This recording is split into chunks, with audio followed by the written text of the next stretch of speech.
സ്ഥലത്തേക്കാണ് നമ്മൾ പോയിക്കൊണ്ടിരിക്കുന്നത്.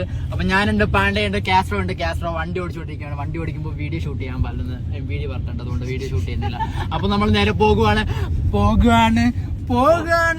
PMPs കാണാൻ പോകാണ്, ജോനതനെ കാണാൻ പോകാണ്, സെൽഫി എടുക്കാൻ പോകാണ്.